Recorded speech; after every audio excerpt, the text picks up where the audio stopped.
Dan pemirsa, untuk membahasnya lebih dalam telah bergabung bersama kami Arianto Sutadi, penasehat ahli Kapolri. Selamat malam Pak Arianto. Selamat malam Pak. Baik. Pak Arianto, tadi Komnas HAM sudah melakukan beberapa agenda, diantaranya memeriksa langsung TKP tempat terjadinya penembakan terhadap Brigadir Joshua, kemudian juga meminta keterangan Baradae di Barreskrim. Dari perspektif Anda, kira-kira obstruction of justice ini memang terindikasi ada atau tidak? Dari semula saya sudah sebutkan, hari ketiga itu saya sudah sebutkan, sudah pasti terjadi obstruction of justice. Karena nggak usah dibuktikan pakai penyelidikan yang mendalam gitu pun sudah terbaca dari dulu itu. Apalagi saya dapat bocoran-bocoran daripada orang yang mengolah TKP, yang merusak TKP itu. Jadi ya sudah pasti ada gitu. Nggak usah dibuktikan pakai criminal investigation, itu pasti ada. Buktinya Komnas HAM itu coba. Komnas HAM kan nggak pakai criminal investigation, pakai penyelidikan dia sendiri. Bisa menguraikan kayak gitu kan jelas itu. Nah ini Pak, jadi intinya ya selama ini sebetulnya kejadian itu sudah jelas. Cuman sayangnya dari polisi sendiri tidak mau menerangkan pada masyarakat. Akhirnya ini tadi menurut saya sih Komnas HAM merasa humas itu tadi, humas Polri itu. Yang betul ya kayak gitu tuh mestinya diterangkan pada masyarakat apa yang terjadi supaya polisi tidak dianggap menutup-nutupi selama ini. Nah selama ini kan polisi kan kalau ngasih keterangan kan sedikit-sedikit gitu. Akhirnya yang ngasih keterangan banyak ya dari Bapak pengacara lah, dari Bapak Komnas HAM itu. Rakyat terpuaskan dengan kayak gitu kan. Sementara polisi yang masih dianggap menutup-nutupi terus. Padahal selama ini sudah terbuka banyak itu, sudah mengundang Kompolnas, sudah mengundang Komnas HAM, dan sudah menerapkan Baradae jadi tersangka. Pak Sambo sudah mengakui, itu sudah tidak ada yang ditutupi lagi. Tinggal satu ini kan sekarang motif yang dikejar-kejar. Nah itu motif itu polisi nggak perlu beritahukan, karena itu nanti untuk konsumsi di peradilan. Itu Pak, jadi komen saya dengan perkembangan daripada penanganan kasus ini gitu.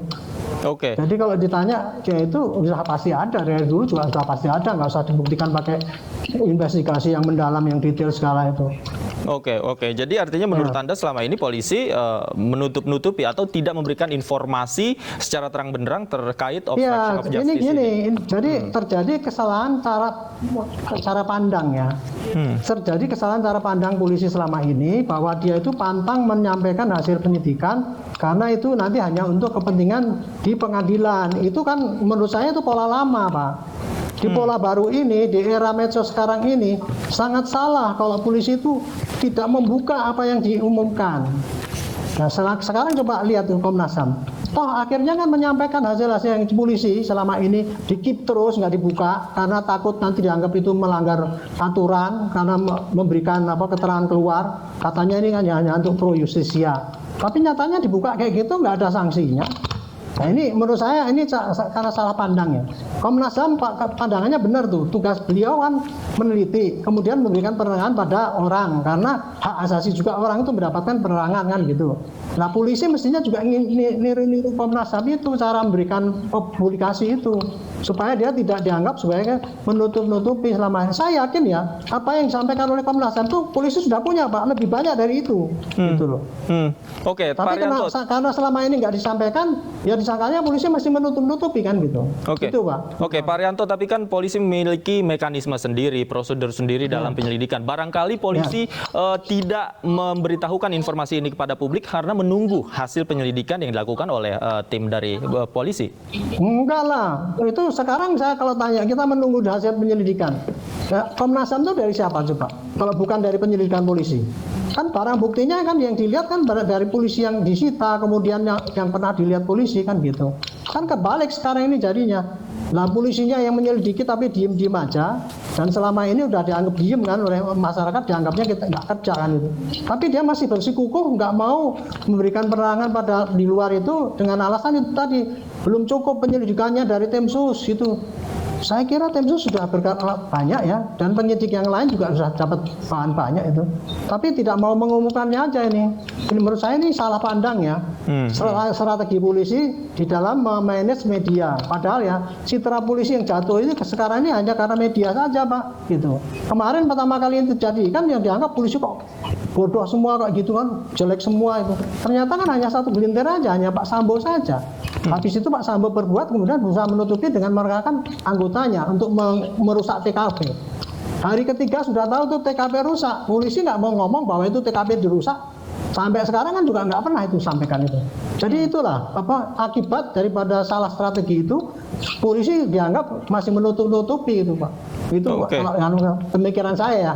Minta untuk juga gitu. Pak Arianto, izinkan saya bahwa ini kan isu terlanjur menjadi liar. Kemudian publik juga mengkonsumsi kabar-kabar yang beredar. Adakah itu indikasi kemudian pemerkosaan, pelecehan, meskipun sudah dibuktikan tidak ada pelecehan. Tapi yang ada adalah pemerkosaan dan perselingkuhan. Apakah dalam hal ini polisi masih bisa melakukan komunikasi yang baik untuk mengkonter isu-isu liar yang diterima oleh publik? Kalau untuk membuka masalah itu, isu-isu itu tadi ya, motif itu jadi ya, apalagi pelecehan segala itu. Saya sekarang polisi lebih baik jangan, karena itu termasuk isu yang harus dilindungi gitu loh. Karena isu motif itu ya sekarang ini itu tidak perlu lagi diobrol pada publik. Karena seandainya itu isu itu nanti ya disidangkan pun pasti sidangnya tertutup, Pak, gitu. Sekarang polisi sudah mengantongi semua data ya, cukup untuk unsur untuk membuktikan pasal 340 itu bahwa itu pembunuhan yang direncanakan sesuai dengan yang dilaporkan oleh pihak keluarga. Adapun kalau untuk membuktikan pelecehan ada apa tidak itu ngapain kita susah-susah buktikan itu, uang ini sudah cukup kok untuk menggiring ke 340 itu sudah cukup itu. Gitu. Lagian ya itu kan sudah dihentikan itunya. Menurut polisi kemarin bahwa itu menilai bahwa itu tidak ada kasus yang dituduhkan itu bahwa itu terjadi pelecehan dan sebagainya. Yang akibat tidak ada saksi-saksi kan, tidak mendukung. Ibu Putri sendiri nggak pernah diperiksa kan gitu. Kemudian sekarang juga LP-nya waktu itu tersangkanya meninggal, otomatis dihentikan dan jadi dianggap tidak ada itu masalah pelecehan.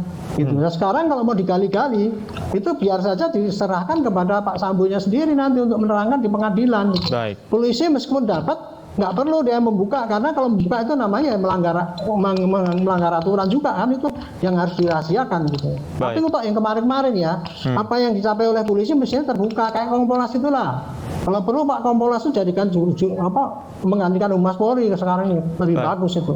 Baik. Kita tunggu nanti di persidangan seperti apa. Mudah-mudahan kasus ini bisa terang benderang dengan fakta dan data yang didapatkan di lapangan oleh polisi. Terima kasih Pak Arianto Sutadi, penasihat ahli Kapolri sudah bergabung bersama kami di iNews Prime. Selamat malam.